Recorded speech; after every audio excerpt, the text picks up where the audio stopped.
This is WWE superstar Drew McIntyre, and you're listening to the WWE Podcast. The champ is the one that everybody wants, me. Lynch is going to WrestleMania. Claymore!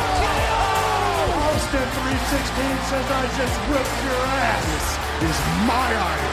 You're going to acknowledge me. All right, everybody, welcome to the WWE Podcast Mailbag. It is Wednesday, February 23rd, 2022. We're going to dive into the mailbag just a second, but a couple of things. Number one, I'd like to welcome our latest patron. You guys have been flooding in lately. Nick H., who's our latest patron. Thank you so much for your support. Enjoy the Discord server. Enjoy all the ad-free content. And you can get yourself on board Patreon at just for $1. You get everything we've ever done ad-free.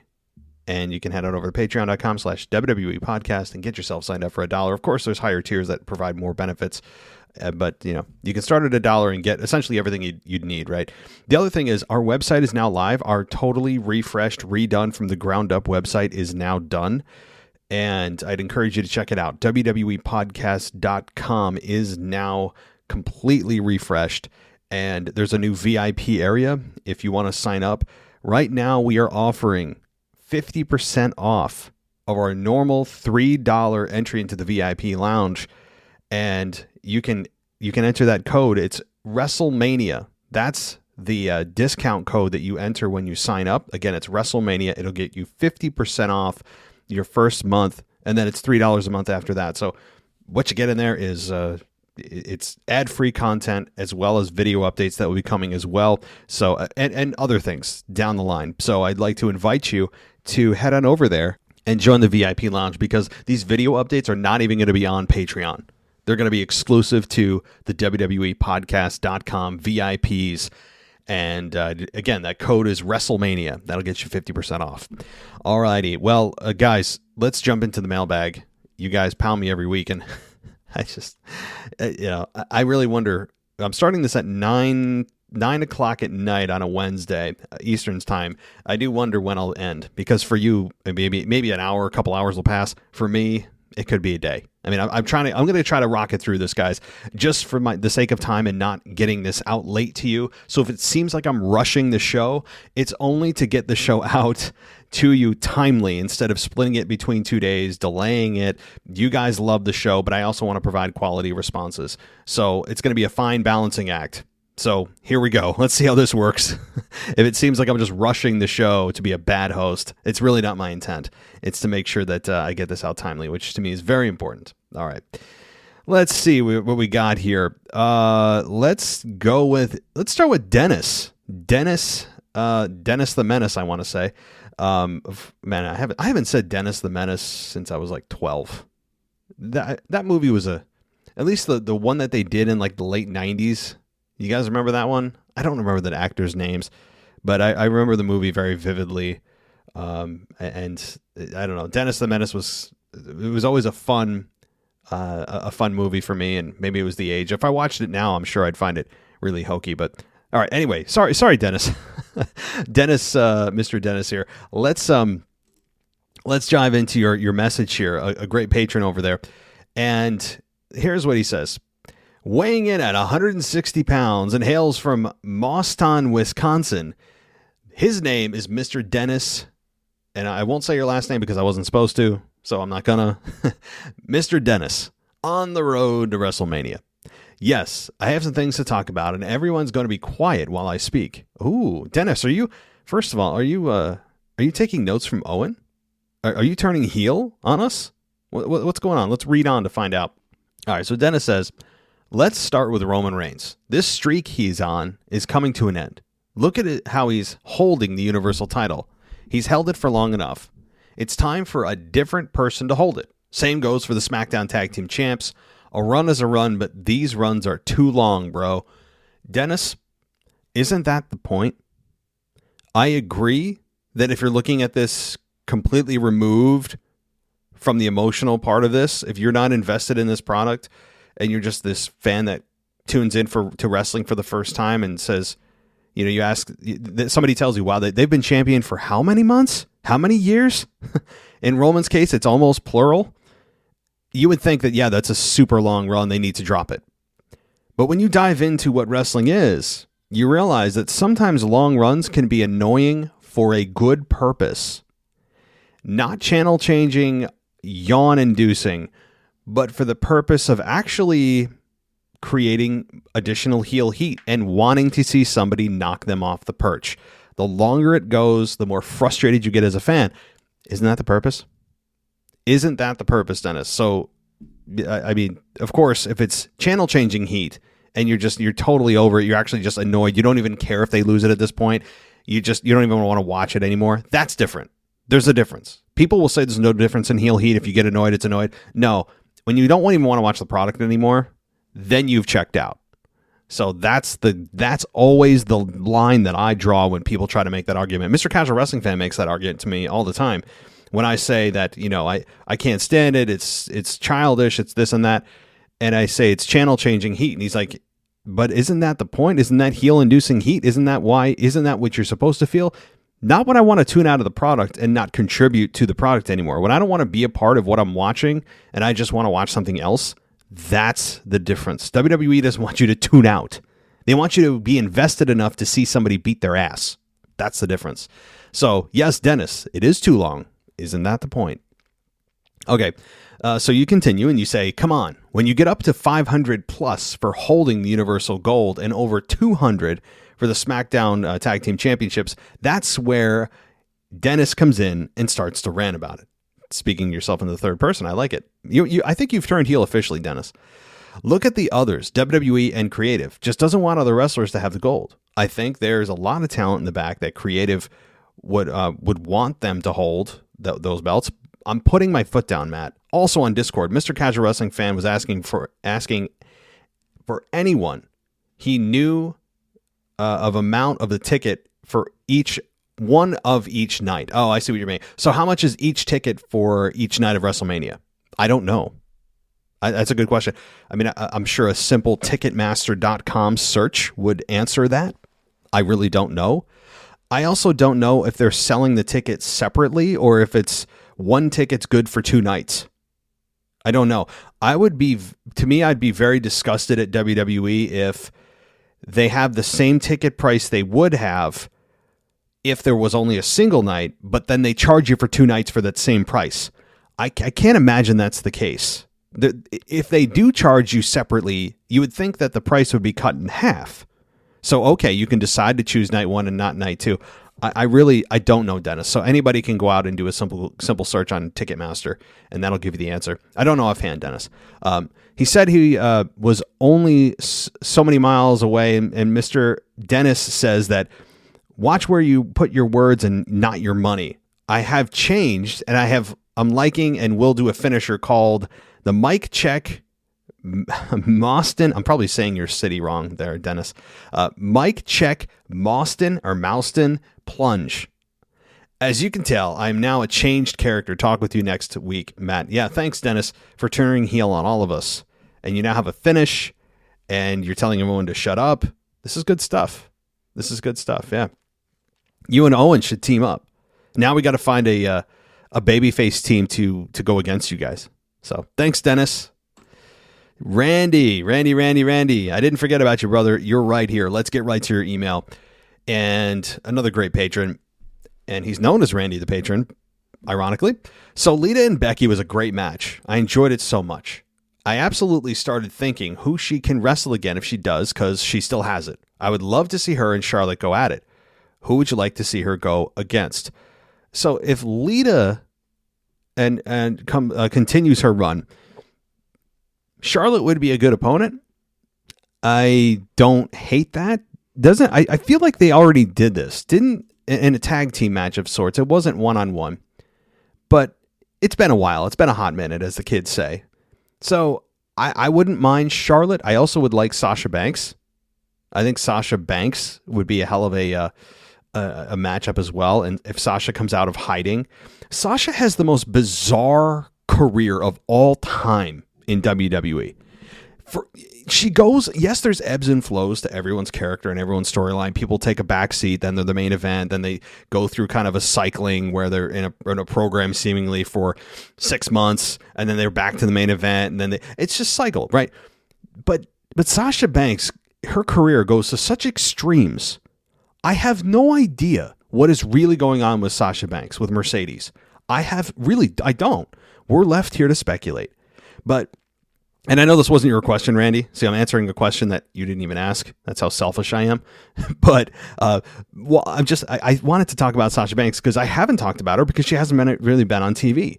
She turned babyface. Again, her heel turns and her babyface turns, especially her babyface turns, don't make any sense because there's never really a turn. We're just supposed to like her again because of reasons, I guess.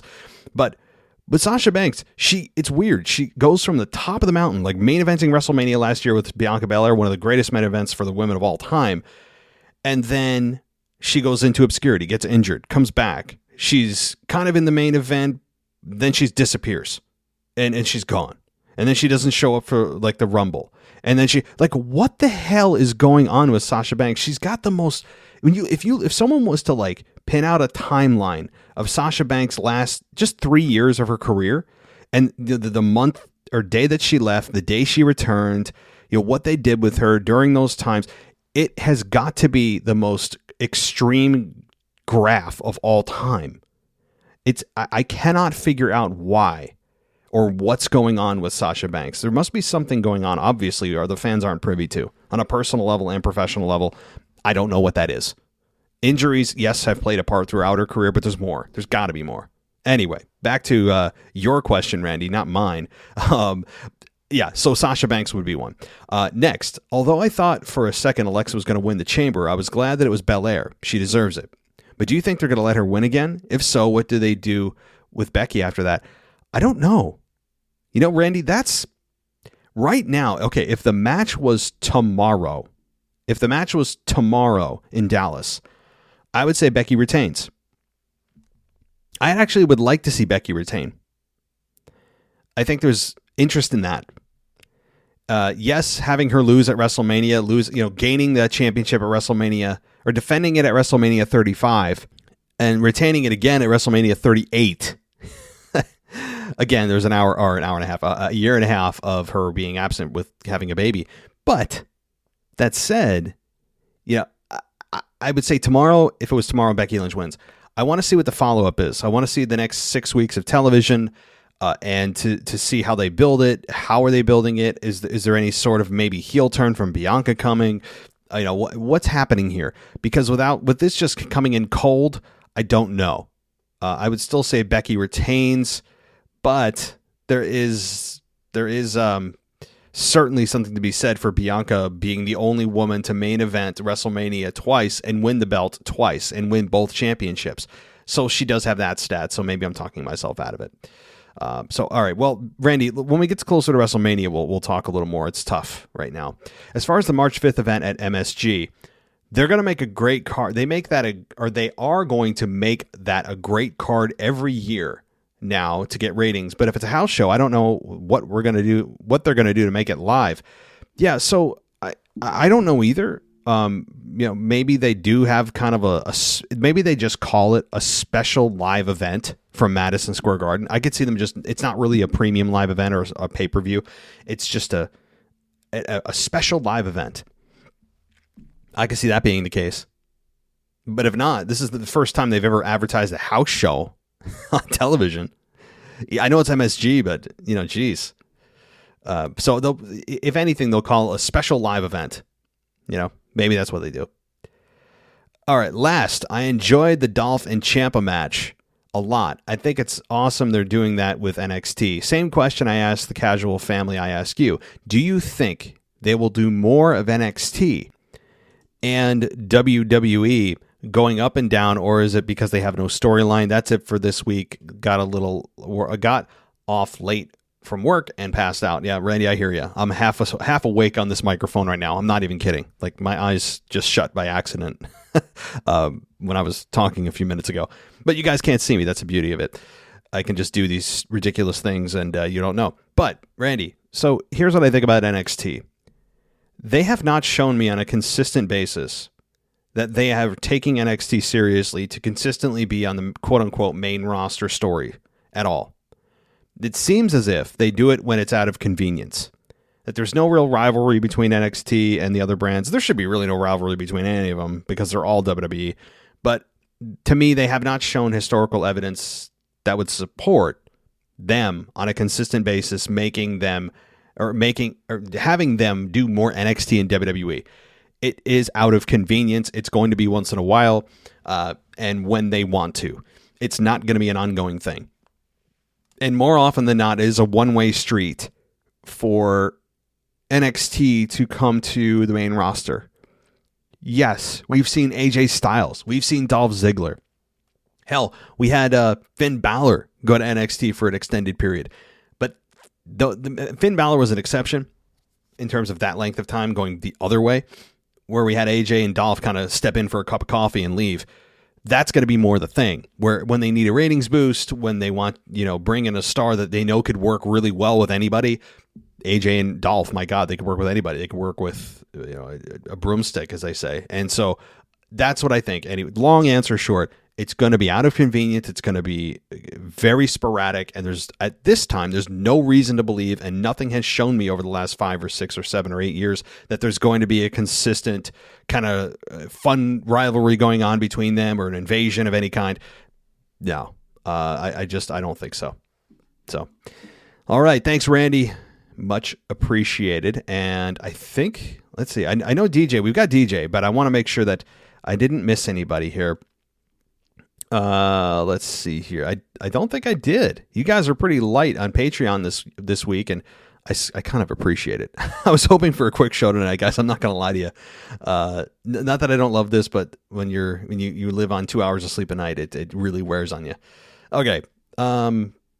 So let's get to DJ Kuzmo, guys. Here we go. So he says, mailbag alert, and away we go. Hey, Matt and WWE AEW podcast family. This is DJ Kuzmo from beautiful Brooklyn, New York. Sorry about that, Miller from beautiful South Africa. I knew it, DJ. Taking a shot at Miller. Is everyone turning heel tonight? Is there something in the air? I need some babyface turns here. So shout out to you, my friend. I'm just looking at my calendar and thinking about possibly planning a summer trip to South Africa this year once these COVID restrictions end. I've heard so many nice things about South Africa, the people, the food, the beautiful places to visit, and the thriving music scene. Anyway, before I get sidetracked and go on a vacation rabbit hole, I want to give a quick shout out to my mom on celebrating her birthday this past Tuesday on the infamous 2/22/22. It's the Tuesday. Everybody, I'm sure, heard that at work, right? How clever is that? It's the Tuesday, because a 2/22 fell on a Tuesday. All right, I think I've beat that to death. And of course, shout out to the one and only, the CEO, the head honcho, the commissioner, the president of the unofficial WWE podcast. Matt, happy birthday, my friend. Well, thank you. Mine was on the 13th, 10 days ago, so you were officially banned from the show, DJ. I have a week that I allow people to forget, and you missed that week, so of course I'm just messing with you. But I mean, I don't know. See, I'm turning heel too. You guys are influencing me. I really appreciate the dedication and the time you put into making this podcast. In my opinion, truly the best wrestling podcast out there. Anyway, I hope you had lots of fun on your birthday and got a chance to be treated as a king for a day by your wife and kids. Well, if by treating like a king you mean being able to sleep a half hour later and maybe cleaning up 2 or 3 less poopy diapers. The bar is set very low, DJ. I gotta admit, the bar is set extremely low when you have 2 very young children at home, because everything is just all consuming all the time, every minute of the day. And so these little moments of rest that I got are really what I got of just like, okay, I'll take this, you go and relax or whatever. Yeah, it wasn't exactly a luxurious day that I would have had in previous years of my life. Anyway, so with that being said, I'm giving you, Matt, proverbial flowers, my friend. We all from Patreon, Discord chat, and the faithful listeners, weekly contributors to Mailbag appreciate. Well, thank you, DJ. I really do. I really do appreciate that as well. I appreciate the listener. I really appreciate everybody because listen, and I'm not being a jerk about this or being facetious or sarcastic. this show is only in existence because of you. Yes, I started out by myself. Nobody listening, like literally 1, 2, 3 people that happen to stumble on my podcast listen. But, over time, you just continue to plug away and more people stumble on it and more people, and you maybe throw a few dollars into advertising on Facebook or Instagram or, whatever. And, a friend tells a friend tells a friend. And eventually it takes a long damn time, guys. I've been podcasting for 8 years, since 2014, under a different show. And now the WWE podcast, which I think it started in 2018. I can't remember what year I started. It's awful with this particular show. So this one's been in existence about 4 years. And, I really do appreciate everybody. And it's a one-man show behind the scenes in terms of editing and all that. And I am very grateful for all the listeners and all the hosts that dedicate their time to, sharing their knowledge of wrestling and their passion. But certainly the listeners are the reason we're all here. Without you guys, we really don't exist. It's true. I know it's cliche. I'm sorry for the cliche and kind of we've heard this before. Oh my God, it's pandering. I'm the last person to pander. All right. I'm not John Cena. I'm not going to create a chain gang. Okay. God, I hated that. All right. That's a whole nother rant, but thank you. Seriously, guys. Thank you to DJ and thank you to all the people that take their time to listen to this. I know that there's a million other podcasts out there. A lot of them are much bigger than we are. And I know that. And a lot of them are really good. I'm not crapping on any of them. To be honest, a lot of them are very good. Very good. And, I'm a big fan of The Torch. Shout out to them. I love The Torch. I love Wade Keller. I love Pro Wrestling Net with Jason Powell. I'm not afraid to shout them out. Good for them. They're the reasons actually I'm here. Because I was listening to them for a few years. I'm like, hell, I could do this. I want to chime in, right? And lo and behold, here I am. So big shout out to them. They really got me into this. So, maybe one day we'll collab. Who knows? We'll see if I can pencil them in, right? All right. Let's move on from all this lovey-dovey stuff. But seriously, thank you guys. All right. So I just lost my place here. God, this is embarrassing. Let's move on. All right. So let's take a pause, rewind, and bring it back. This is DJ Kuzmo back at it again on your Mailbag show. I'm going to try to be brief on the email portion here because I have some choice words and long rants about the outcome of the Elimination Chamber. So first off, I'm going to talk about welcome back, Finn. Finally, the Prince returns after what seems like a month because I don't remember seeing Finn Balor at Day 1 or the Rumble. It seems that Damien's next opponent is going to be Finn Balor on Monday Night Raw next week if Vince doesn't do last-minute changes. That's always possible. In my opinion, WWE Creative can build a storyline angle of both characters leaning toward their dark sides. And hopefully, just hopefully, Damian Priest turns heel and then drops the belt to Finn. I do not mind Finn Balor becoming the new U.S. champion, most likely at WrestleMania, because we have seen a long title reign of Damian Priest, and it's long overdue. With that being said, with Finn Balor back, hopefully this could be the beginning of a gradual 6 to 12 month main event push for Finn, leading to next year's Rumble, because since he's returned to the main roster and controversial losses to Roman at Extreme Rules, Finn has not gotten any significant or consistent babyface push. Hopefully, with this potential feud with Damian Priest, this could be the start of good things for Finn. Yeah, look, I'm really a fan of Finn. Like, I was a fan of Finn Balor before he went back to NXT, but when he came back from NXT to WWE, it was as if he matured even further. I mean, Finn Balor on the mic, in the ring, everything. He's a polished performer from top to bottom. I think what's going against him is what goes against everyone that's under 6 foot. It's the height. It's the size. It's the look for Vince that he will never, ever, ever get over, ever. It is something that he looks to and envisions his top star, the face of the company, not being somebody that's 5'8". All right. And I look, I'm 5'7". All right. That's look, most women, if you took the average height of a woman, I'm maybe like an inch or two taller than most women. When it comes to men, like I am probably like, in the 20th percentile in terms of height. Okay. So I don't exactly have the height gene. So my son is screwed. My daughter will be just fine. But yeah, look, I think that's a big thing with Finn is that he has a problem where Vince has a problem with his height and his size. I know Vince won't admit it, but it's always been the case with consistent main eventers being that way. You could point to Daniel Bryan, but Daniel Bryan was something that was forced on Vince. It wasn't something that he would have done on his own had the fans not decided to choose him. If the fans didn't make their movement, Daniel Bryan would be known as just another great, a great hand that literally was a B-plus player, as Stephanie said many times, that we would have said, man, what if, damn it, Daniel Bryan should have been in the main event. Luckily, the fans rallied. We all just decided to move, and we got him to the main event of WrestleMania. So, with that all being said, I think Finn Balor has that against him, but I would love to see a 6 to 12 month main event push too. And having him go against Damian Priest is fun. I think Damian Priest is already turning heel. You listen to the reaction. I don't know if it's intentional or not, especially this past week on Raw. He got a pretty negative reaction.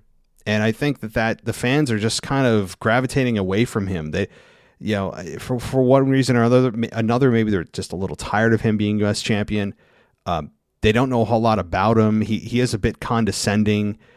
So there are some factors against Damian Priest here. He's turning, I think, heel either intentionally or organically. It's happening anyway.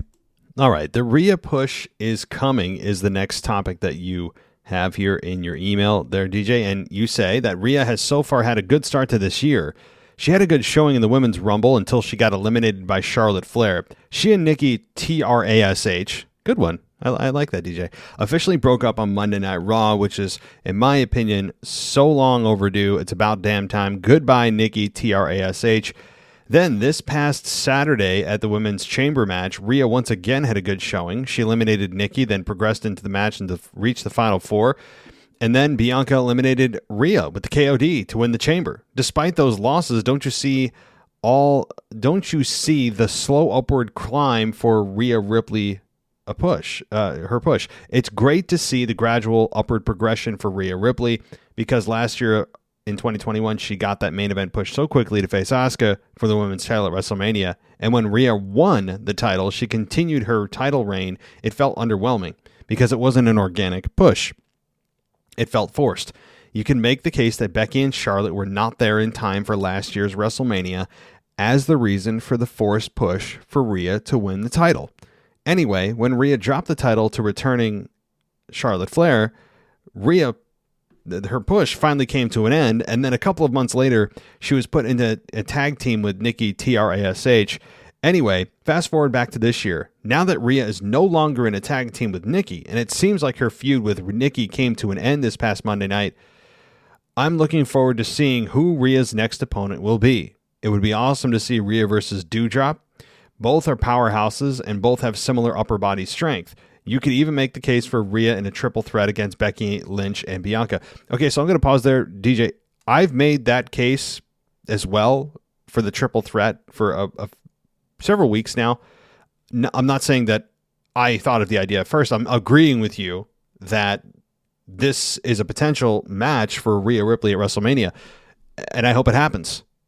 I'm not a fan of, as a general rule, triple threat matches, title matches at WrestleMania. I don't completely rule them out, but as a general rule, I stand by it that triple threat matches should not take place. It should be one-on-one, mano-y-mano. But in this case, Rhea Ripley and Bianca Belair especially work so well together, they could kill it. And Becky obviously is insanely good as well. Having Rhea added to this match could really add to the match. And if Rhea ends up taking the pinfall and Bianca wins, Becky could claim that she wasn't a part of the decision and that she wasn't truly beaten for the belt and blah, blah, blah. So it saves Becky's face while also transferring the belt to Rhea and upping the quality of the match by having Rhea in it. To me, it's a win-win. So we'll see if they do that. Okay, hopefully Creative doesn't go that route of a triple threat. I didn't read the next line, but that's your next line. Look, I understand, DJ. I totally get the triple threat nonsense. The problem is we wouldn't have such an issue with it if they didn't overuse triple threats. That's the problem I have with it, and that you likely have with it is it's not just WrestleMania, but they use so many triple threats for so many different storylines that it's beyond overused. It's dead. It's dead and gone in terms of feeling fresh or like it's a big deal. So I get it, DJ. I mean, but I will make an exception for this one because think about Rhea being added to that match. She's such a good performer, and her and Bianca work so well together. Outside of the label that it's triple threat, I don't see a downside to it for this particular instance. This is an exception, guys. This is an absolute exception to the rule. I agree. I understand that I'm doing something that I and saying something I normally don't. But okay, back to Bianca Belair. There's a compelling storyline feud, an absolute compelling storyline that creative can build with Rhea versus Becky, or rather Rhea versus Bianca, stemming from their time in NXT. And even when the storyline can be built with a tagline, Rhea is stuck in Bianca's shadow. Even when Rhea won the Raw Women's title at WrestleMania last year, she was overshadowed by Bianca winning her SmackDown Women's title against Sasha Banks in the main event of Night 1 at WrestleMania. All I'm saying is that it would be awesome to see this potential feud of Rhea versus Bianca develop into a rivalry that could span 5 to 10 years, like Becky versus Charlotte, Sasha versus Bayley. Anyway, with that being said, the Rhea push is coming, and it's only a matter of time until Rhea gets back to the top of the proverbial mountain. But this time, it's not a forced push. That's the most important part, and the one that you brought up, DJ, is that last year felt wrong. It felt wrong on so many levels. Number one, she just walks in and gets a championship match. No one even contested it. Women that are there, presumably, to challenge for that belt in their dream match at WrestleMania, no one stepped up to say anything. It made no sense. Rhea was not good on the mic last year, and it did feel forced. It didn't work. She felt awkward, and I remember, too, they didn't know what the hell to do with her after she won the belt. They had no idea what to do. Just like when AJ and Omos won the tag team belts last year at WrestleMania, and then they went into oblivion and took a month off because creative had nothing for them after WrestleMania. How many times have we seen that? Especially last year, where you have these baby faces overcome, and then there's no follow up. You talk about a kill switch. No pun intended, Christian. That's literally a kill switch. That's a formula for a disastrous title run. You know, and having Bianca go back and forth, they didn't know what to do with her, right? Like, it's not that they just made her disappear like AJ and Omos, but they made her feel heel babyface, obnoxious babyface that should be a heel that feels like they should. They didn't know what the hell to do with her. It was awkward for Bianca, or rather Rhea last year, and it felt, to me, I'm ignoring it. It's almost like it didn't happen to me. But as far as feuding for 5 to 10 years, while that sounds insane, it's not consistent, right? I know what you mean by 5 to 10 years, DJ. Like Randy Orton and John Cena. There's one. Randy Orton and Edge. We had Edge and John Cena. You know, there's programs that you can keep coming back to. Hell, Kevin Owens, Sami Zayn. How long's that been going on? And every time we hear that it's their last match, it's not their last match. So there are programs that span 5 to 10 years time. Of course, maybe taking a year or two in between the program, but I know what you mean, DJ. You know, you're not having 5 to 10 years of consistent matches between the two.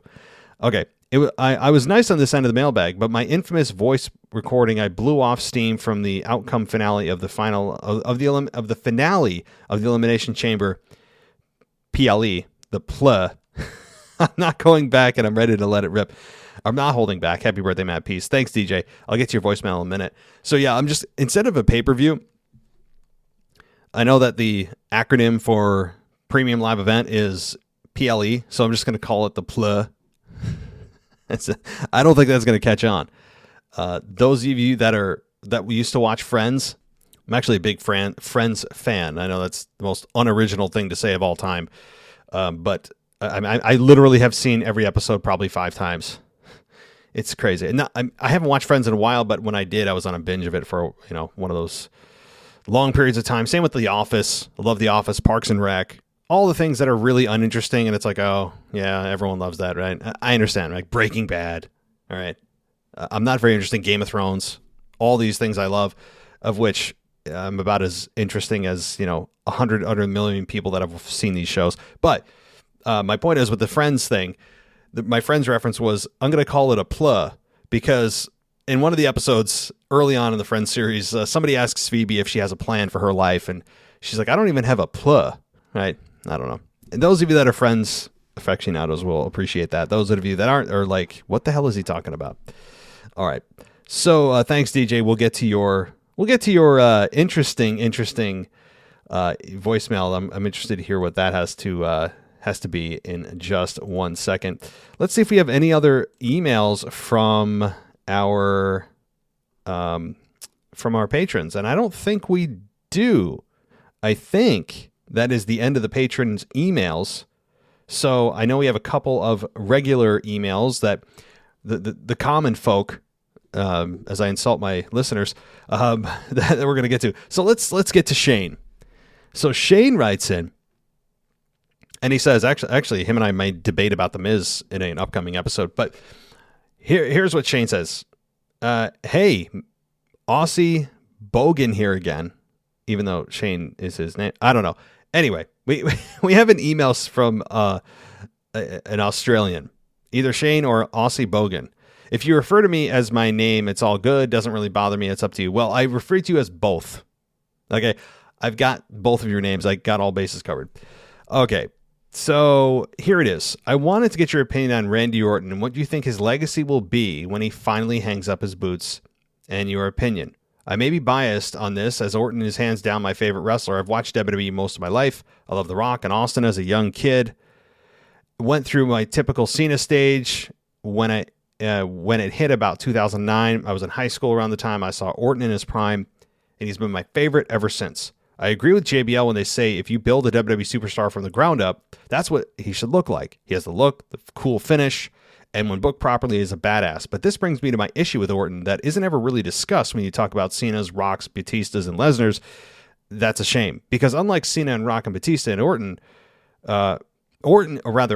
didn't leave for Hollywood and make movies. He didn't leave for UFC like Lesnar. He didn't jump ship to the other companies only to return years later. As much as I respect people like Mysterio, the Hardys, Lashley, these are the guys that left and tried elsewhere. When you look at the roster, Orton is the only superstar left from the Attitude Era who's been an active competitor since he debuted. Apart from being injured, he is still there. I think he's a bit underappreciated in a sense, and I think it might be because of you don't know what you've got till it's gone. When Orton retires, I think it may leave a bigger hole than most people realize. I give him props because unlike Cena, Lesnar, Triple H, Goldberg, etc., who come back and are instantly in the main event scene with no reason or explanation, you see Orton now giving the rub to newer talent like Riddle. He puts over Otis and Gable. He put over Drew in the Thunderdome era. Keith Lee, to name a few. Week in, week out, year after year, I sort of compare him to this generation's Undertaker, which is a high praise since, let's be honest, Taker is the greatest of all time. But when you look at his career, I consider him a needle mover. But that needle will be in a haystack until the day he retires. His finish move is more over than 80% of the roster. I mean, more people know of the RKO than they do of Biggie. Your thoughts? Cheers. Okay, so good email here. So without diving too deep into this, because I am trying to move this podcast along with voicemails and such, here's what I'll say quickly about Orton and his legacy and the points you brought up about him not leaving. Randy Orton will be regarded as one of the greatest of all time. That said, there will always be this cloud hanging over Randy Orton's head. And that's not to say that he should have gone to Hollywood or anything like that, or, he's better because he didn't. I think the cloud that will hang over Randy Orton's head is he didn't ever reach his full potential. And what I mean by that is, and even Triple H has said this on air to him during a program at one point, that he's got so much potential and he could be one of the hottest stars of all time, as big as Austin and Rock, if he had actually applied himself and gave himself 110% every night and didn't get in his comfort zone. It felt like Randy Orton got in a comfort zone for like 10 years and sat there. And Randy Orton in his comfort zone is still better than 90% of the roster on Full Tilt. That's how good Randy Orton is. He doesn't even have to try in the ring. He could be sleepwalking and have a better match than most of the guys on the roster and be smoother and understand psychology. No doubt, Randy Orton is the most tenured star, active star on the roster right now. I believe that is actually true. Randy Orton has been active for 21 years now on WWE. He's over 2 decades of pro wrestling. The guy is a machine. He still looks like he's 20.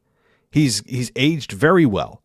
His injuries have been minimal, and I think a lot of that is due to, especially as of late, in a tag team with Riddle. You don't take most of the bumps. Riddle does 80% of the match. Orton comes in, has the hot tag, gets a couple of clotheslines, a power slam, DDT, and boom, good night the lights with an RKO, and you go home. So Orton has done that. He also has a bus, which carries him around, and he's earned it. He has a bus that, just like Orton, or rather Seth and Becky actually have a bus, so they have somebody that drives them. They can relax and sleep and all that kind of stuff. So Orton has earned his lifestyle, and he's reserving his body for the long term, trying to stretch and squeeze every bit of juice out of his career that he can instead of taking big bumps for no reason. He doesn't need to at this stage anyway. So when I look at Orton's career, he will be forever, for me, remembered as the guy that RKO is clearly attached to him forever and is over, as you said, higher than 80% of the roster. But he'll still forever be the guy that just was in his comfort zone for the majority of his career. Not all of it, but the majority of it, you were thinking, he's so damn good, but I feel like there's more. It felt like he was the guy in the, in the right-hand lane on the highway doing this exactly the speed limit, knowing that he's not going to get pulled over, he's not going to get in trouble. It's just fine. And Randy Orton, from a good chunk of his career, felt just fine. And he's really good without even trying. Imagine if he tried. I think that will be a part of his legacy, although obviously not spoken at the Hall of Fame. And yeah, he didn't leave like all the other ones you mentioned for Hollywood. But yet, just because he didn't leave, is it odd that he's not a bigger star than some of those? The Rock has now been in Hollywood longer than he's been in pro wrestling. And The Rock is a bigger name than Randy Orton, and yet Randy Orton has been there longer than The Rock has. Batista has made a name for himself going to Hollywood. He is arguably as big of a star as Orton, and he's been out of wrestling for quite some time. So, yeah, I don't know. I don't really necessarily knock the guys that left for Hollywood. I get it. Money talks, and you don't have to throw your body at the ground 6 nights a week to get paid. So I agree, though. When Orton leaves, he's probably going to leave a bigger hole than most people realize. That's just a fact.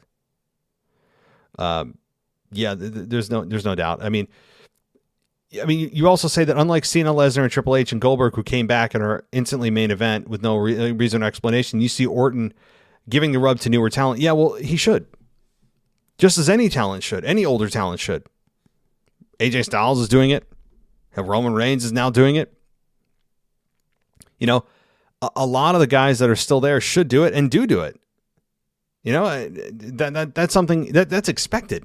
It's not an exception or something that's just completely unexpected that Randy Orton is doing, that is going the extra mile. I mean, he should do it. If he's a student of the game, and he is, he knows that if you're the veteran, you want to help build those new stars. That's the whole point. So, yeah, look, I'm a big Randy Orton fan. Is he a true needle mover? Man, I guess it depends how you define needle mover. Because I will say this, in terms of ratings, is Randy Orton a needle mover in terms of ratings? I would say yes. He is. So, yeah, if you're looking at ratings, now, is he a big needle mover? No, but the minute-by-minute, match-by-match ratings have consistently shown that Randy Orton does pop ratings. Slightly, but he does. So, yeah, I think he's a needle mover in the true sense of the word. In the larger sense of the word, is he a true needle mover where he has millions of fans that would tune in if you knew he was going to, be in the main event of WrestleMania, and people are freaking out over that, and they, I don't know. I don't think so. I think the true massive needle movers are obviously the biggest names in wrestling: Stone Cold, Rock, Roman Reigns, those guys. All right, but man, that's a deep discussion there, buddy. Deep discussion. All right, that does it for the email portion of the show. Let's now get to the lovely voicemail portion of the show, where I get to hear all of your voices, and I get to sit back and I get to relax for a little bit and take a break, and you guys get to talk. So let's do that right now. Hello, WWE podcast world, this is DJ Kuzmo back at it again on your Mailbag show. I'm recording to you live once again on a Tuesday evening, and it's that special Tuesday, and it is on that special day today as I'm recording this on 2/22/2022 that a day like today only happens in 100 years. Can you believe that? That 100 years from now will be another time that we have 22. Insane. I'm just thankful that I'm alive to see this in 2/22/2022. So before I get started, I did avoid all the spoilers because I did not watch Elimination Chamber live this past Saturday. I did watch it later on at 8 o'clock at night. And did I see again, Brock Lesnar on top, closing out the show, this time with his baby back, with his WWE title back in the hands of Brock Lesnar. And just to see Bobby Lashley make his immediate exit, knowing that he had some sort of shoulder injury, most likely from the match that he had with Brock Lesnar at the Royal Rumble with those goddamn German suplexes that he was getting over and over and over. And I really hope to see that Bobby Lashley gets better, gets well soon. And I'm praying that, he gets back to 100%, because when Bobby Lashley does come back, the first person that he should go up against and most likely get back his WWE title is Brock Lesnar. So with that being said, we do have Brock Lesnar again closing the show on top, like I did mention. For the third time in a row to start off 2022, do we see Brock Lesnar being inserted himself in the closing of the show. We did see at day one that he won and became the WWE champion. We did see, of course, he did lose to Bobby Lashley in the WWE title match with the help of Roman Reigns and Paul Heyman, but then he comes back at the Royal Rumble, at the men's Royal Rumble, to insert himself and then win the Royal Rumble? What the hell? Again, with this whole, storyline journey that you're taking us, WWE, that you have Brock Lesnar, of course, he wins the Royal Rumble, he gets his shot to take on Roman Reigns at WrestleMania, but still you want to go back to Bobby Lashley to get back your WWE title? It doesn't make any sense. And then, of course, we see again with the overexposure, with the booking, the forced booking down our throats of Brock Lesnar. Yes, he's doing a great job. Yes, he's living his best life, but we don't need to see this over and over and over. We understand that you're trying to fill out an entire stadium for WrestleMania Night 1 and Night 2, but Brock Lesnar is not going to be on both nights. He's most likely going to be on Night 2 main eventing with Roman Reigns. And like he did say, he wanted to be title versus title. He did say that on Monday Night Raw. But I just feel for Bobby Lashley. I feel for this guy. For all of the time that he was the champion during 2021, he did a great job with the Hurt Business. And just to see Bobby Lashley, the booking of Bobby Lashley. I want to talk about the booking of Bobby Lashley with Brock Lesnar. After when we had this match at the Royal Rumble, did it look like Bobby Lashley was just pushed to the side? Yes, he did win back the WWE title, but the focus again was on Brock Lesnar. Not about Bobby Lashley's accomplishment, I guess you could say by the skin of his teeth that he won back the WWE title, but the focus was now back on Brock Lesnar. And then we saw at Elimination Chamber, for crying out loud, Bobby Lashley is your WWE champion and you don't have him come out last? What the hell, WWE? That goes to show that the main focus is not on the WWE champion. It is on the big name star. And of course, sad to say, it's Brock Lesnar. So seeing that Bobby Lashley did not even come out last, and of course Bobby Lashley didn't even get a chance to compete in this match, I guess they said in a storyline or whatever the case may be that he had a quote-unquote concussion, which actually was that he got shoulder injury, that he has to take on surgery and all that stuff because of what happened to him at the Royal Rumble when he took a whole bunch of goddamn German suplexes from Brock Lesnar. So again, over and over with the exposure of Brock Lesnar, He didn't need to win back the WWE title. Monday Night Raw, for crying out loud, does not have any one-on-one WWE title match at WrestleMania. And I don't know in terms of the booking of who could have been in that position now that Bobby Lashley is not there.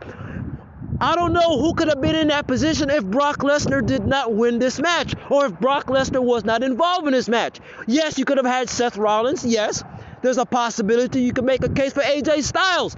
But again, going back to the well of the big name stars, and again, I'm having an issue and I'm frustrated about the outcome that Brock Lesnar again closes the show on top.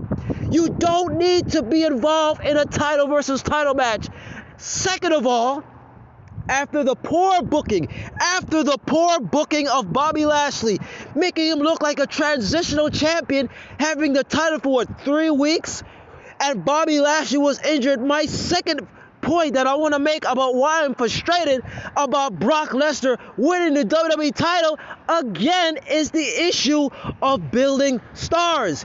You could have had a Seth Rollins. You could have had an AJ Styles. But no, you put it on Brock Lesnar. It doesn't make any sense to put the belt back on Brock Lesnar. Brock Lesnar is a bigger name than the WWE title. And speaking of the WWE title, when was the last time that the WWE title was relevant? I guess you could say when Drew McIntyre was the champion during the COVID era. Yes, he did. Well, he was booked strongly as a babyface. And then, of course, you could say Bobby Lashley. But Bobby Lashley, after his triple threat match with Braun Strowman and Drew McIntyre, Bobby Lashley did not really have any credible opponents. Yes, including Goldberg, not credible. Xavier Woods, not credible. Kofi Kingston, not credible. Yes, Bobby Lashley did have a good run as champion. But overall, at that time, and still to this day, the Universal Championship is the main headlining title in all of WWE. Whatever happened to the prestige? Whatever happened to the significance of the WWE title, or even the WWF title, if we could go as far back as the greats like Hulk Hogan, and the greats like Bret the Hitman Hart and Stone Cold Steve Austin and The Rock, and all of the great names that held this prestigious WWF title or WWE title. Now it's non-existent, and it goes to show that the attention is on the Universal title. So you're having this title versus title, but the WWE title doesn't even feel that important. There's no storyline around the WWE title anymore, and it's all about Roman Reigns. No offense, I do love Roman Reigns' heel turn and everything that goes with it, but the main focus is not on the WWE title. So my two things that I have with the situation, that I have with the booking of Brock Lesnar, is one, Bobby Lashley has been booked weak as a transitional champion, and second, the handcuffing of the WWE title.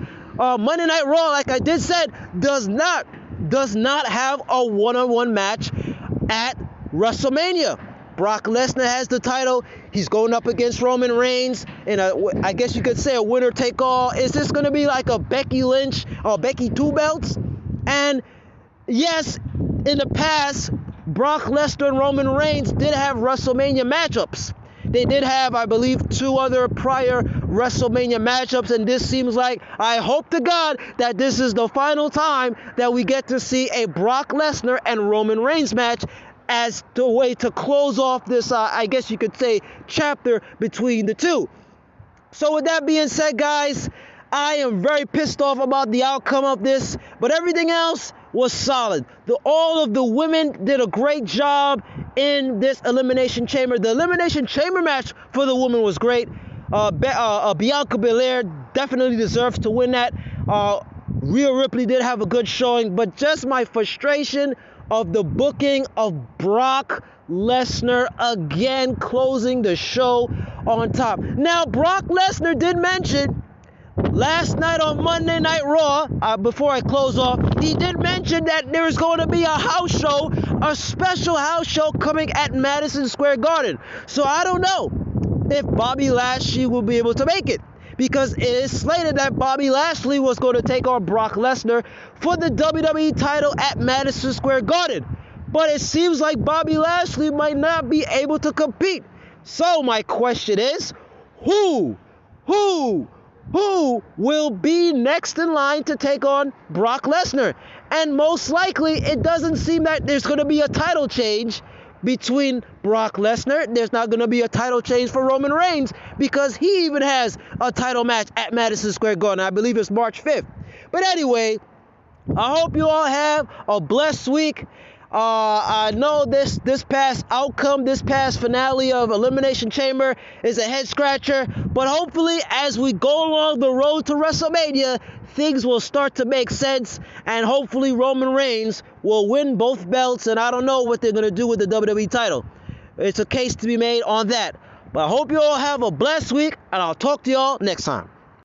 All right, DJ. Well, you didn't disappoint with your voicemail, and I understand your frustrations with Brock. I get it. Brock is great. But that's the problem is it's not as if Brock is not a great professional wrestler. He's great. One of the greatest of all time.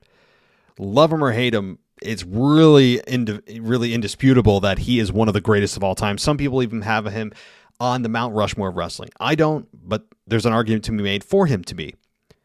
And I understand, though, your frustrations with this particular story the last several months. It's Brock Lesnar, it's Brock Lesnar, it's Brock Lesnar. Where the hell are they pushing the youth? I can't disagree with you, DJ. I have made this point so many times about, they don't need Brock Lesnar in the main event of WrestleMania. They don't need the title. They don't need two titles in this. They've put all their eggs in one basket as if Brock Lesnar is transformed back to 2002. We're trying to make the next big thing. If Brock Lesnar was an up-and-coming star, sure, why not? Brock's not, and Roman's not either. Roman's been in how many 5 times he's been in the main event of WrestleMania. This will be his 6th main event of WrestleMania. Roman Reigns is a made guy. And yeah, he's probably going to win at WrestleMania anyway, and he'll be a double champion. It doesn't look like they're merging the belts, by the way. It looks like the way they phrase it on Raw, it's a winner take all, which means belts aren't merging. It's just they'll be a double champion, which I like better. But you're right, DJ, and I understand your frustrations. Brock Lesnar is not the future. He is an amazing performer, and he's a once-in-a-generation athlete. But there's no need for this. This is 2022, not 2002, not 2005, hell, not even 2012. This is 20 years since Brock Lesnar came into the business. There's no need for this. The worst part about, it's not even Roman Reigns versus Brock that I have the problem with, even though we've seen this already at WrestleMania twice. It's that they have both belts. It's the biggest problem that I've said that I continue to stand by is what you said, DJ, too, is that they are bringing the WWE Championship into this. They're taking a path for a top championship away from everyone else on Raw and just putting it with Brock. And it's crap. It's crap. It's not needed. I understand they want to make Roman now a double champion. Likely, very unlikely that Brock wins this. But again, the benefit of bringing the belt into this to say it's title versus title is the biggest it can possibly be. Both belts on the line. Again, that does nothing for me. That benefit to be able to say that versus the downside of screwing over everyone else on the Raw roster, it's not even close. It's not even close. The benefit does not outweigh the negative. Not in my mind. So that's how I feel about that. I'm with you, DJ. So thank you for the rant. I am in lockstep with what you're saying here. As you say, what the hell, WWE? What the hell? All right, let's continue on with our next voicemail. Hello, Matt. This is Sharon from Israel. How are you? I hope you have a good week. I watched the Elimination Chamber show, and I gotta say, it was one of the worst main event, premium main event. It's weird to say that I seen, or that I didn't see. I mean, I didn't see most of the event. I watched it live while I was doing, while I was driving from places, and I saw it while I was in my home, and I gotta say, I watch wrestling for most of my life. I saw it like every time, even in the worst years, even if when I thought that this is like there is nothing to see. I saw it because it was fun. I saw it because it was entertainment. But now I feel a really crossroad. You can say about that, about if I can still watch WWE. The thing they did with Brock Lesnar and Roman Reigns, it was so bad. How that Brock Lesnar won them all, how fast he won them all. I mean, I knew that he's going to win and that I had a little hope that he won't do it, but he did it, and he did it in such a bad way. And you say to yourself, I mean, this is not WWE, this is like Brock Lesnar show. I looked up in the last WrestleManias. I think there was something like 7 or 5 main event Brock Lesnar matches. Why? I mean, he is a good wrestler, but you can see the other young wrestler. You can see the hype they can give. It looked like Vince McMahon put a deal with Brock Lesnar, maybe the Satan, and say, take all my money and do whatever he want, and he thought that he will have like, I don't know, like more money from it. I don't know, it's so weird and so embarrassing sometimes to say that I watch wrestling when this is what you have. And I think that I will start to watch AEW, because I start to feel that watching WWE has no meaning. I don't know, like the other matches, why? Intercontinental, United States, they did nothing from these titles. The women title, well, you see, now we have again Bianca Belair and Becky Lynch. Now we have again Charlotte and Ronda Rousey. Everything happened times and times again, nothing in view. I don't know. Maybe also like giving you the things that irritating me. So yes, this is like my feelings now. I gotta say that maybe you still think about positive reasons to watch WWE. I mean, I think that I will watch, but at the time that I didn't watch all of the shows and I just read the results and saw some photos, and it was enough. I don't know, I was starting to feel that this is the thing that I'm going to do now. Yes, I hope that when we are on the road to WrestleMania, I will get more positive. Matches will be more interesting. Maybe now when you don't have the championship, they will have a real drama and not just, oh, this is the championship, let's fight on it. Yeah. So, hope you have a good week. See you next time. Shout out to all of the WWE podcast people. And bye. Hey, Sharon. So I hear your frustration too with WrestleMania, and your feeling embarrassed to be a wrestling fan, a WWE fan, I should say specifically. I feel that way a lot of times. I do this podcast, and I kind of make a secondary living off of it, and I totally understand that. There's also already a built-in stigma of being a pro wrestling fan that people look down on being a pro wrestling fan for whatever reason. It still isn't part of our society. I don't think it'll ever go away. You just have to kind of get over it, you know. And there's never going to be a perfect period for WWE. There's very rarely a perfect season of any show. You know what I mean? I don't care what you're watching, Breaking Bad, you know, whatever.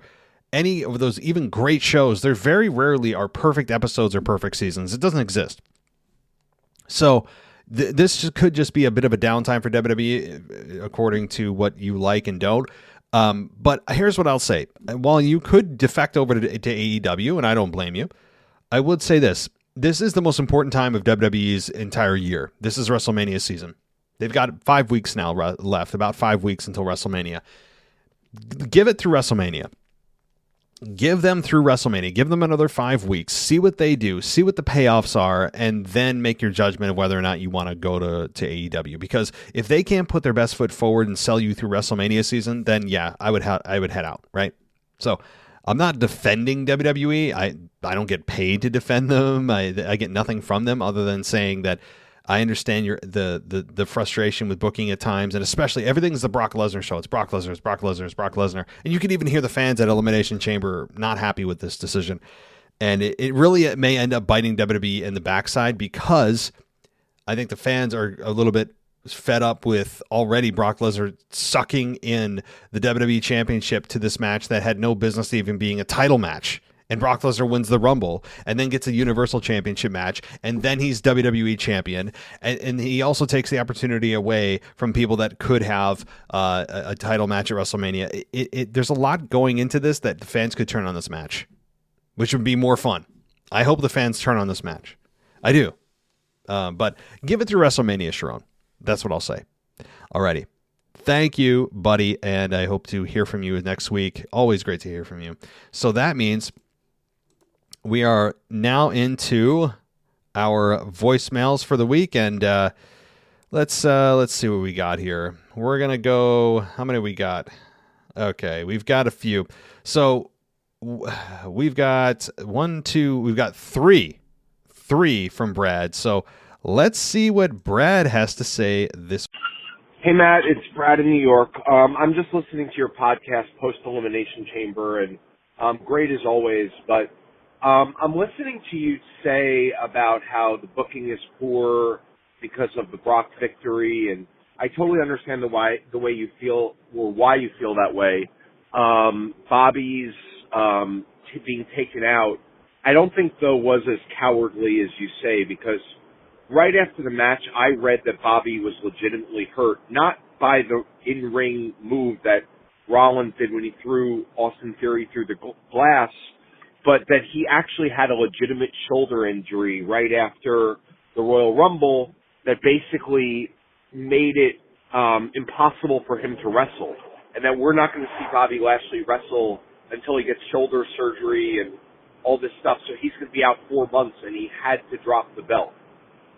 So, I don't know if that's true. I mean, it is being reported by a few places, and it was reported right after the Royal Rumble, and I wrote it on the Discord that Bobby was legitimately injured and blah, blah, blah.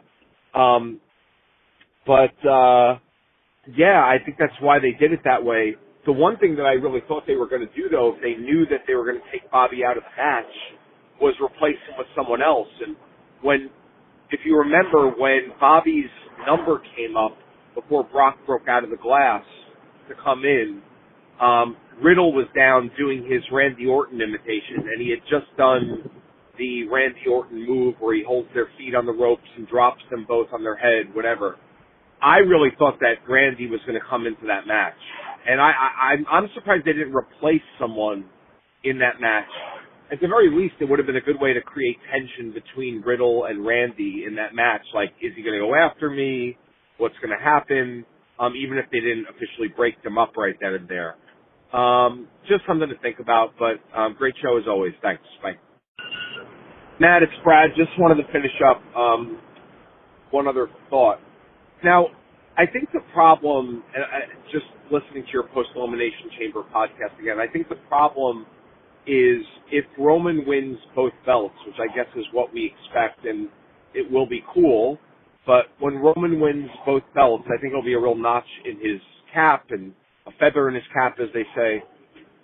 But when he wins both belts, like, how does anyone get the WWE Championship off of him? Like, how do you get that belt off? Like, he has to lose to someone to get that. And I just don't see that ever happening. Like, who could that happen to, or how could that happen? You know, I can't imagine him getting pinned or losing. So that's the problem that this title versus title thing really creates, is, to me, now you can't have Roman lose either belt. And therefore you have no one in the WWE who gets that other championship. So I can't even think of a scenario. Maybe like there's a 3-way match and Roman gets disqualified maybe it's for the WWE Championship. Roman gets disqualified, and the other two fight it out, and Seth Rollins wins the WWE Championship, or whatever it is. But that's just a problem to me. How does that other belt get transferred off of Roman at some point? I think the Universal is the one that he should keep, not the WWE Championship. And the other interesting thing is, when Roman hit Brock with that belt in Royal Rumble and Bobby Lashley won the championship, Roman looked at that belt with such disgust. He threw it on the floor like it was a piece of garbage. He looked at that WWE championship like it was beneath him almost. And it's just interesting, like, I don't know, does he even want it type of thing? I don't know. I mean, maybe that was why he looked at it that way and threw it on the floor like a piece of garbage, because he will relinquish it or something. I don't know. Just thinking about it. Thanks, man. Hey, Matt, it's Brad again. Apologies for this third call, but on Alexa Bliss, why did we sit through 5 weeks of therapy if she just comes out with the same exact character that she did? By the end, she was looking like she was cured and she was going to be back to being sort of a more normal person, maybe with some sort of weird side to her, but I don't understand. She comes out with the swing and everything. It's the exact same thing, the same theme music, the same character. Can you tell me why they did all this therapy stuff if that was the ultimate outcome? Like, she's just the same exact person? I actually thought she looked pretty good in the ring for not wrestling since September or whatever it was. I thought she looked great, but just the character-wise, it was just stupid that she's the same exact thing. So thank you, and I promise you that's the last voicemail you'll piece together. Hey, Brad. Good points as always. So I'll go through them quickly here. Why did they do that with Alexa Bliss? Why did they have all of her therapy sessions for 5 weeks and then decide to bring her back with no change at all? She's the same character, and now Lily's back reincarnated in a different body.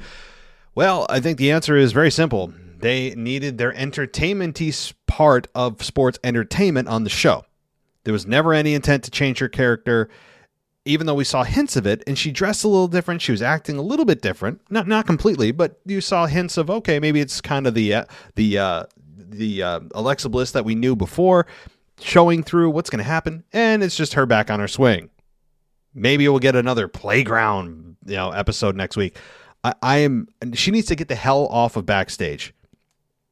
I don't know. Again, the point of it was just to fill entertainment part of the presentation for Monday Night Raw.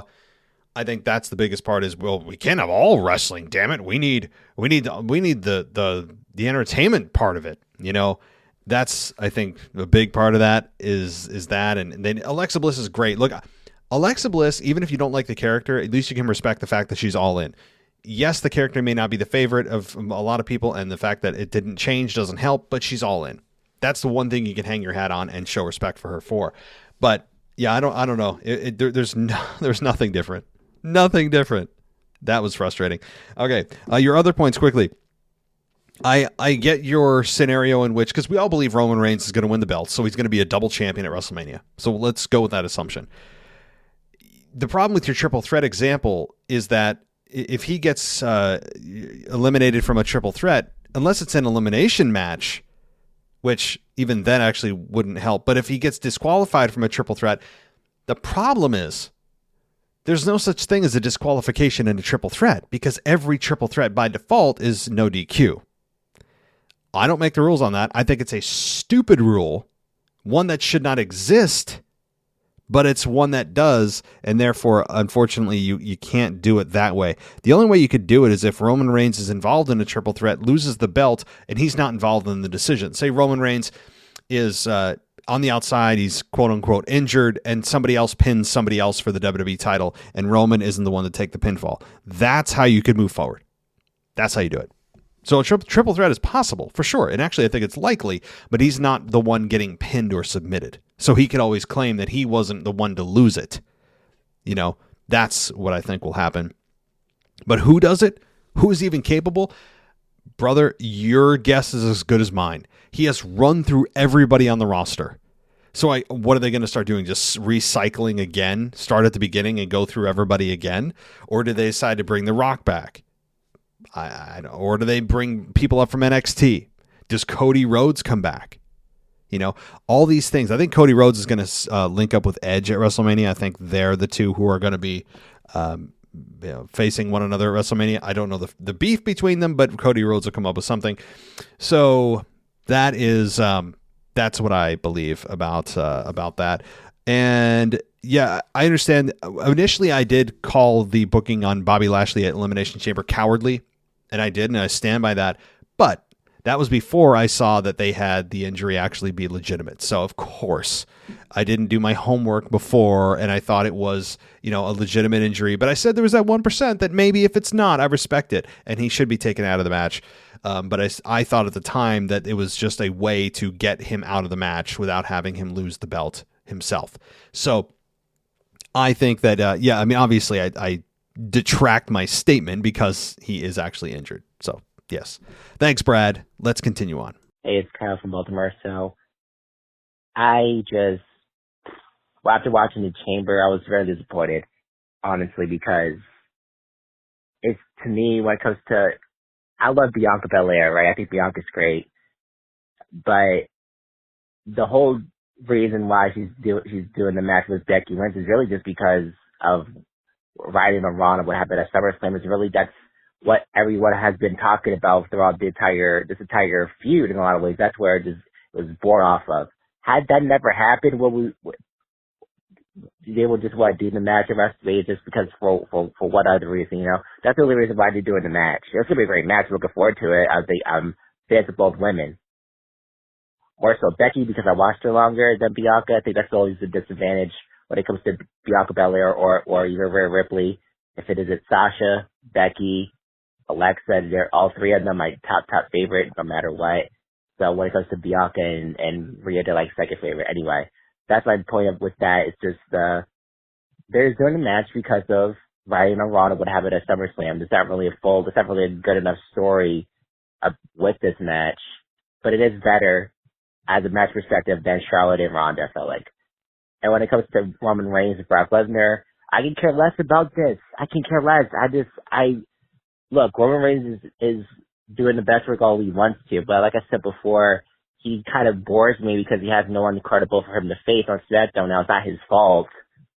I'm not blaming him, but it's just Brock Lesnar is champion and doing a champion versus champion thing. Again, there's Becky lynching this situation. Like, why? Someone's going to walk out with two championships just like Becky Lynch did in 2019. Why? Unnecessary. So, I don't know. That's my 2 cents with that. I think it's just, again, I'm a big fan of Bianca Belair. I think she might win the title back again, which is fine, whatever. I'm okay with that. And with Brock Lesnar and Roman Reigns, I could care less about this match. And that's all they care about. And no one else matters. What happened in the Chamber, get rid of Seth Rollins the way that they did, and AJ Styles, and get rid of Bobby Lashley without even him being involved in the finish either. I don't care about Brock Lesnar. I never watched Lesnar in the past anyway. I didn't start watching wrestling until 2008 when I was 11. So it's just, I don't know, everything about this entire thing about the Chamber just sucks. And I can care less about Roman Reigns and Brock Lesnar. Even though Reigns is doing great work, who cares? Do the best work all he wants to, like I said. But is that anything interesting, at least how in my eyes, then who cares? But that's my 2 cents about Bianca, Becky, and Lesnar and Reigns. That's it. Thanks for the call. Bye. Hey, Kyle. Boy, there seems to be a consensus among our listeners that they just don't care about Brock Lesnar, Roman Reigns. And I think a lot of it has to do with the fact that they've just gobbled up and cannibalized both belts. It's not the Universal, it's the WWE. The most prestigious belt that WWE has is the biggest problem. And I think that there is a big problem among those, not just among this podcast, but wrestling podcast listeners in general. I think probably feel this way. If you polled everyone that listens to wrestling podcasts, I think you would find that this to be true. Why? Because people that listen to wrestling podcasts are not usually just your casual fans, so to speak. They are the ones that are your lifetime fans, because that's extra time that they're dedicating to learning and understanding the product and hearing more about other people's opinions about WWE and diving into the storylines way more than you otherwise would if you're just kind of casually watching the show and you maybe you catch the highlights. Wrestling podcast listeners are a different breed. So I believe that we represent the majority, not all, but the majority of those that feel this way about Brock Lesnar and Roman, because it's not that the match quality would be bad. It's not that Roman's doing great work or Brock Lesnar sucks. None of that's true. They're all great. It's odd saying this about such big stars that are at the top of their game. Roman Reigns has never been better. He's a heel finally. All these things. And yet we're complaining about it because, number one, we've seen it a lot. But number two, it's them, WWE, trying to take everything and put it into this match when it's not needed. And fans are frustrated and they're annoyed by it because they wanted Seth or anyone else on Raw to have a chance at winning the belt on at WrestleMania. And it's a damn shame. So, I don't know what else to say, guys. I mean, let's see if the other voicemails follow suit. But thank you, Kyle, for your comments. What's up, Matt? It's Rocky T from Houston, Texas. Long-time listener, first-time caller. Just calling for a couple of comments. First off, Brock's situation winning the belt. Not very happy about it. Bobby going out. I'm hoping they can rectify the situation by putting Bobby in the match and make it a three-way at WrestleMania. I know you're not a fan of three-ways, triple threats, but I am, so maybe they can rectify it that way. Love the podcast, love all the shows. Really enjoy listening to me and Ashley Man doing the AEW podcast. Listening to an AEW podcast on the official WWE podcast like that. Anybody that's going to dethrone royal blood of Roman Reigns has to be wrestling royalty themselves. So if the Forbidden Door of Cody Rhodes is the one, I'm okay with that. The Forbidden Door at the Rumble, I believe, was Mickie James. I'm not sure if anybody picked up on that. But as y'all talked about it on the previous podcast, I listened as much as possible. I see it as her being a teenage champ. If they have TNA tag titles on AEW, well, I saw her as the Forbidden Door. Also want to touch down, let you know, I'm 34 years old, 30-year fan of wrestling, so I've been through the Attitude Era, Aggression Era, PT Era, this beat up John Cena era, everything. I know all about it. And again, really enjoy listening. I got a couple more things to say about you. You touched down one time about why they call us WWE Universe instead of fans. Well, think of it this way. I see it as you being part of the WWE Universe because I watch WWE on TV religiously, and I listen to your podcast as also as an escape to hear y'all's thoughts and y'all's expressions to the matches. And I enjoy listening, and it's a rabbit hole for me listening to all of y'all talk. So you're part of the universe. Also, I know you have a beef with the transition move of the super kick. Well, I do too. But why is it a transition move? Well, because nobody else has the power to make it a knockout kick like HBK, which is why it's called the Sweet Chin Music, but he doesn't. So anyways, I'm going to go ahead and cut out for now. I'll call back some other time. Again, Rocky T from Houston, Texas. Also, 2 dream matches, Britt Baker versus the Queen Charlotte, and AJ Styles versus CM Punk. All right.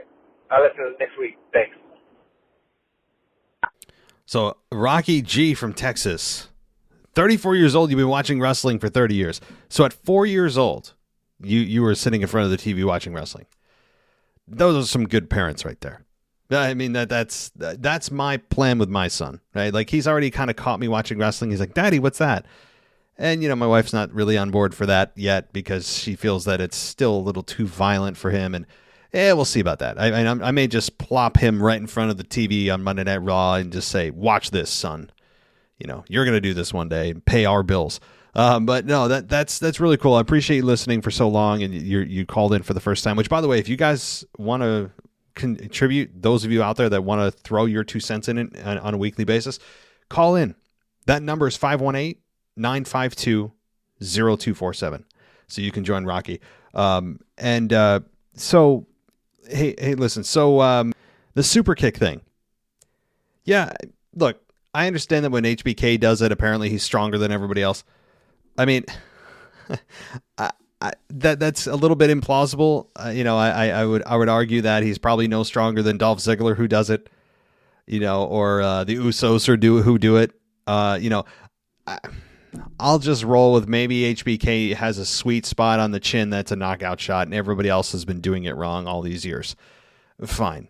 Okay. I just don't like when finishers become transition moves over time. The choke slam is also starting to happen as a transition move. Damian Priest does the choke slam along with somebody else who does it too. I believe Omos does it, but doesn't Omos actually use it as a finish? It's a double choke slam or choke bomb or whatever he calls it. But okay, fine. It's HBK. He can hit that angle perfectly. I'll go with that. Let's roll with that. Oh yeah, the forbidden door of being Mickie James is a big bummer. Sorry, Mickey, not that exciting. And then being called the WWE Universe. Still, I understand what you're saying. The universe. Here's the thing: universe covers everything. Saying the word universe literally covers any and everything that has ever existed ever. So if you're saying the WWE Universe, to me, it's a corporate buzzword. I have no problem being called a fan. The WWE fans. What's wrong with that phrase? Did Vince feel it was antiquated? Did somebody run a poll with the fans and say, well, I can tell you guys you're insulted by being called fans. What do you want to be called? No one asked me. Yeah, it doesn't seem like there was an uprising. People had no problem being called fans. And all of a sudden one day, WWE's like, we're going to call you the Universe. It feels almost a little less personal. It feels a little bit more high-level removed. It feels corporate-y.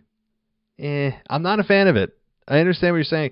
It's been how many years now that they've changed the slang to call us Universe, changed the verbiage, and now I'm still not used to it. It's gotten no better for me. I want to be called a fan because that's exactly what I am.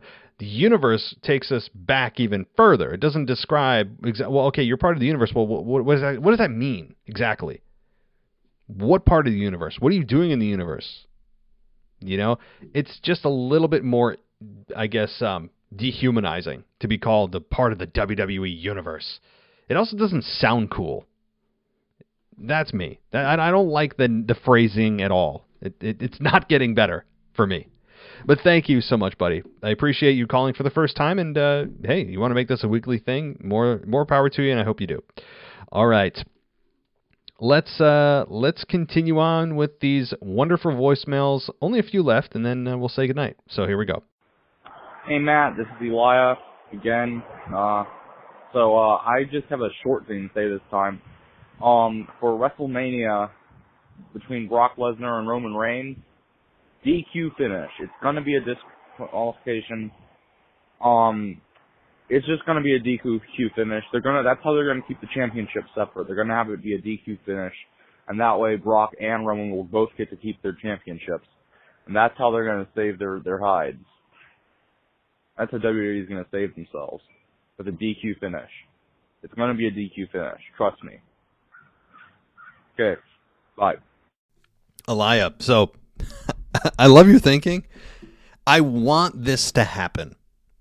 I would pay good money to see WWE build up this main event since SummerSlam, since Brock's return, and have WWE after all this time. They're both champions. Who's going to win? Brock wants his revenge. Roman screwed him over. Now Brock's champion. Now it's title versus title. Are they going to merge them? Who's going to be victorious? Let's get to the main event. It's night 2. Let's do it. And it's a DQ finish. I want to see that. The reason I want to see that is I want to see what the fans do. I don't think I've ever seen wrestling ever pull a DQ finish out of WrestleMania in the main event. So you have that going for you, that if they want to make history, that's one way to make history. Ultimately, do I think that's going to happen? I disagree. I do not think that's going to happen because there would be an absolute upheaval of the arena. For those people that do care about this finish, of which I think there's a handful. If you're going to WrestleMania paying your hard-earned money, I think you'd want to participate in this and care. You're going to force yourself to care with all the effort you get to WrestleMania, the money, the time, all of it.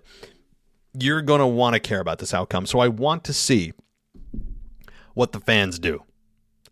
It would be a disaster. People would, their heads would explode. So Elia, I don't think it's going to happen because I think it would actually get to the point of not just fans losing their minds and heel heat. It would go beyond heel heat. It would put the heat directly on the company. I don't think they want that. It would actually create bad press for the company.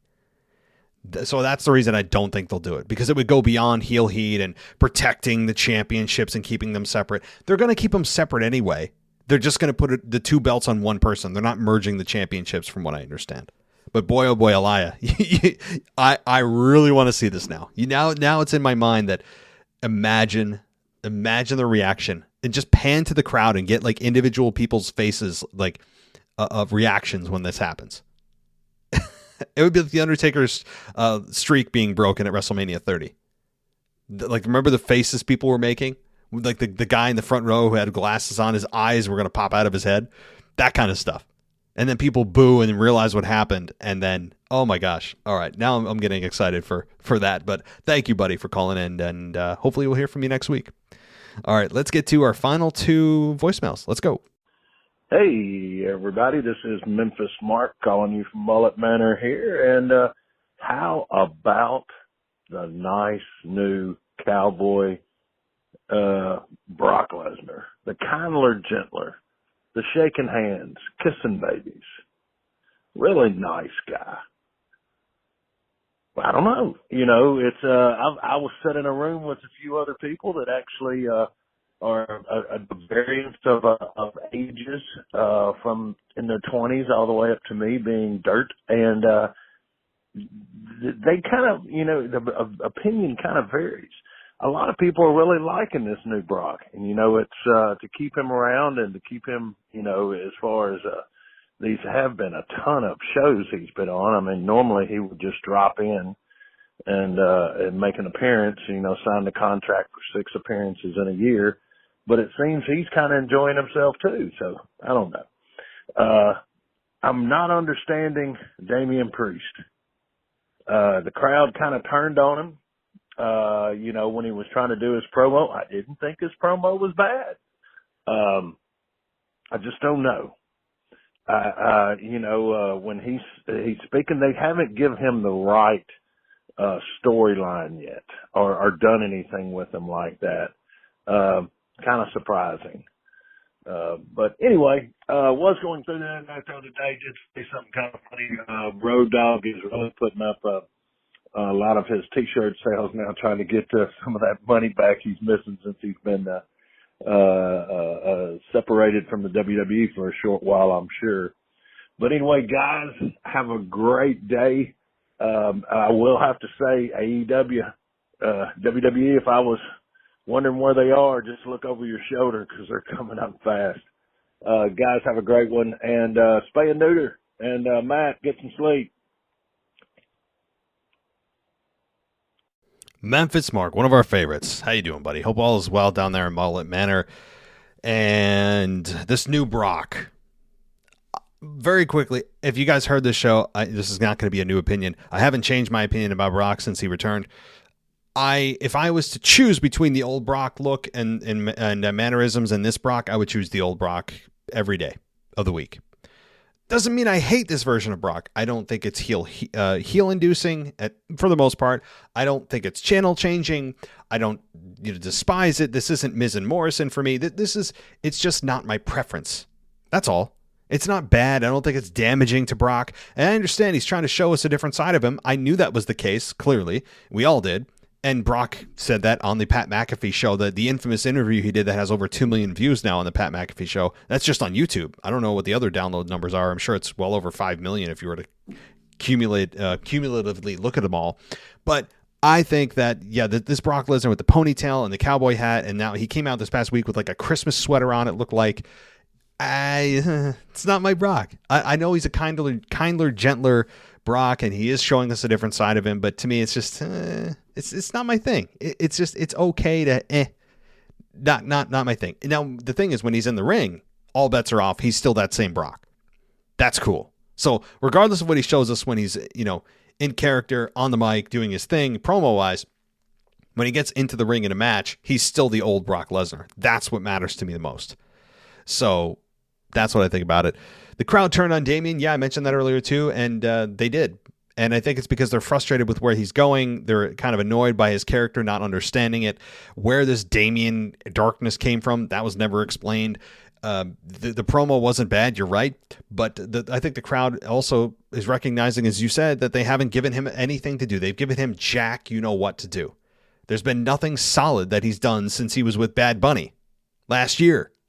So, yeah, they need to do something quick with him if they want to turn it around to not have everyone turn on him. But maybe it's good that the crowd turned on him. At least they're giving him some kind of response. Even if it's negative, I think that he should be a heel. I don't think Damian Priest is a natural babyface anyway. I think he's a full-born or a naturally born heel. That's my take on him. He just has the look. He's got that deep, dark voice. He's everything about him screams heel. But if they want to turn it around, they better do it quick. So, yeah. But good points, Mark. I appreciate you calling in every week. I look forward to hearing your voice, and we'll talk next week, I hope. All right, guys, it's time to bring in the closer. Y'all know who this is. This is Justin from Maryland. Hey, man, how you doing? This is Justin from Maryland. Just wanted to get my thoughts on Chamber and basically what's going on. So, first,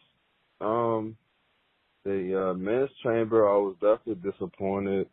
Just from a match standpoint, I agree with you. The thing that got me the most was Seth being the first one eliminated.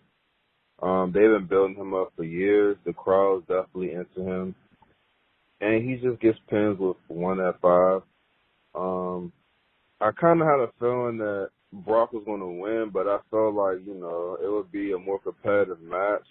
Maybe Seth would have got 1 or 2 eliminations. I don't know. I was just very disappointed.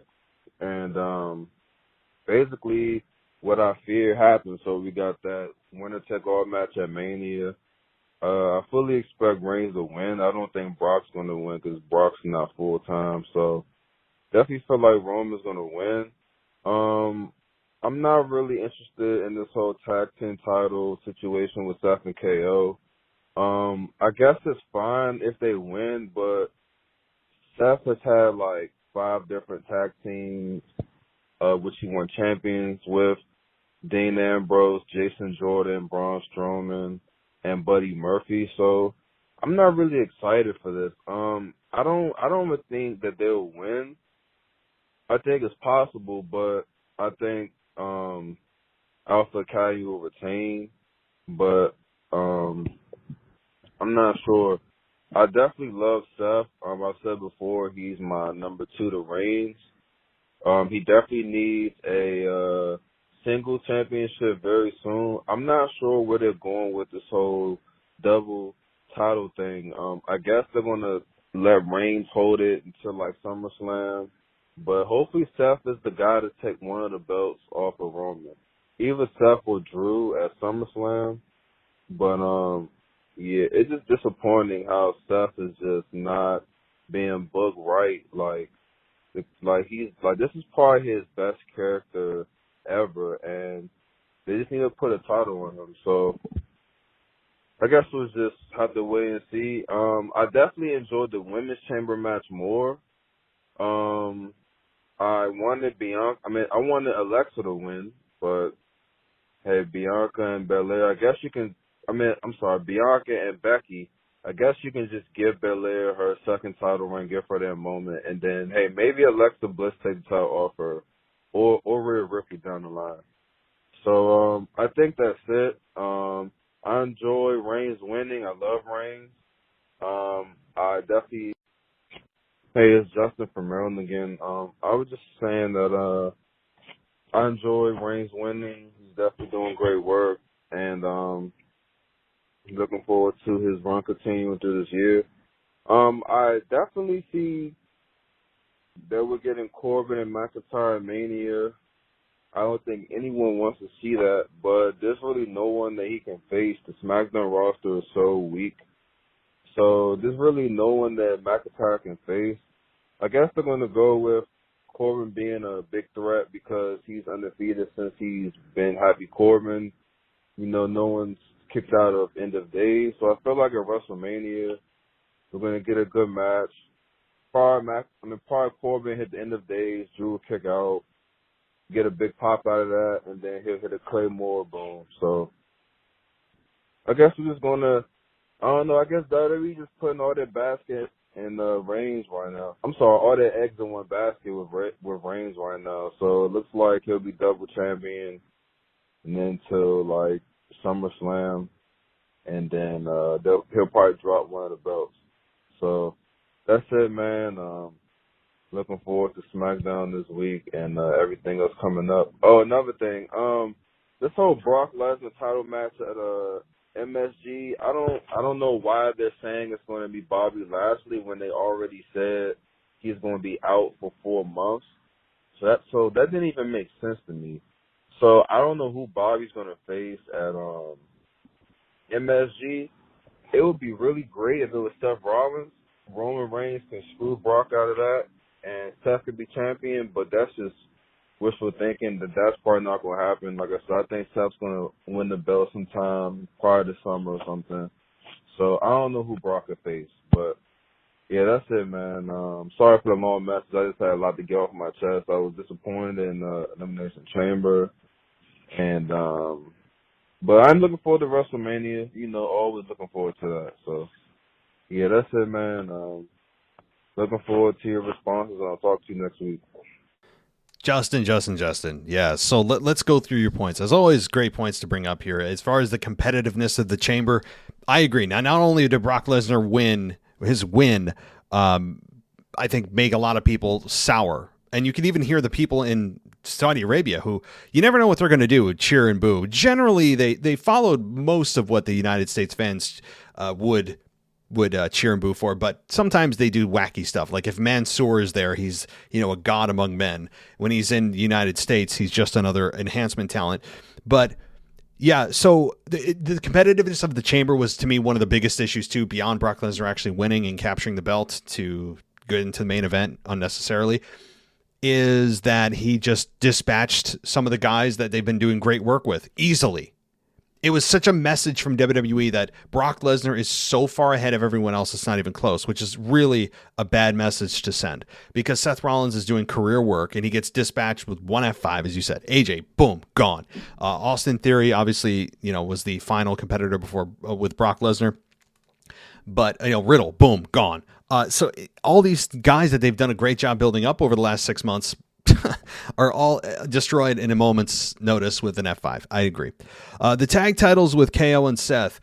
Yeah, I don't really want to see this, but if Stone Cold's not going to come back for a match with Kevin Owens, I guess this is the next best thing, because who else are they going to face one-on-one? If the WWE title's not available, then it's just personal feuds that they have left to work with.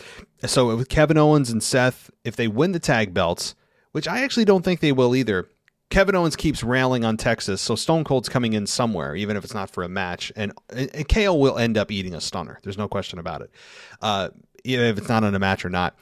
But if they don't win the belts, that would tell me that then it may be a match between Austin and KO. If they do win the tag team titles in 2 weeks, or now almost in a week, then they will likely defend those belts at WrestleMania. So that's what I'd look out for. WWE, I wrote a note as you were talking. The note I wrote was, I think the biggest reason for WWE putting this title match together with Brock as the champion, as I was thinking about this,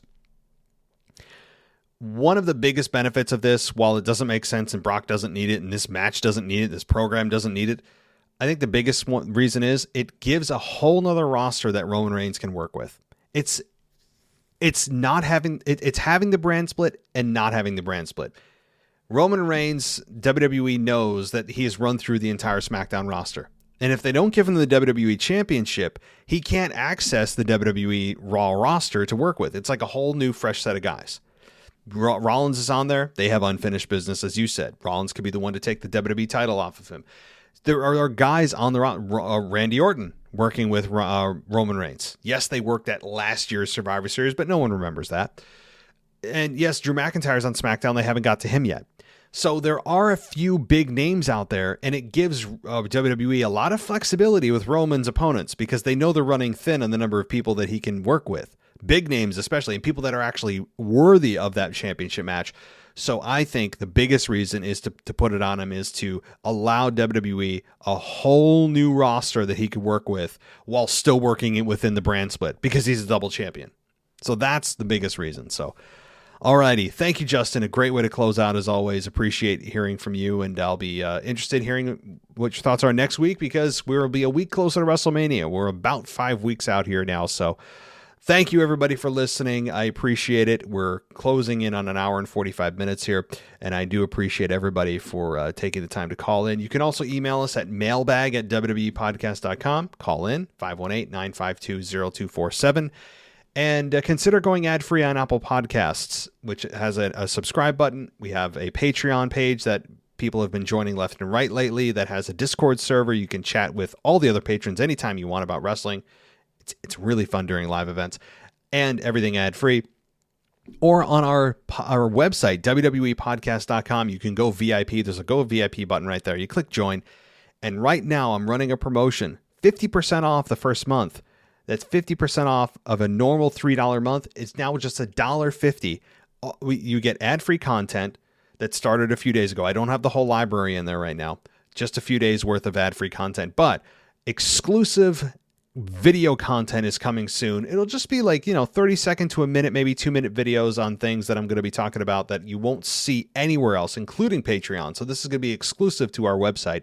So consider joining us there and use the code WrestleMania. Use that promo code WrestleMania to get 50% off and then join us there. So everybody, thank you so much for joining us tonight on the WWE Podcast Mailbag. I'll be back Sunday night with your weekend review. Until then, take care, stay safe, and I'll talk to you next time. Thanks for listening to the WWE Podcast. Don't forget to subscribe on your favorite podcast app so you don't miss a show, or head to wwepodcast.com. And for all of these shows ad-free, head over to patreon.com/WWE Podcast. Until then, we'll see you next time.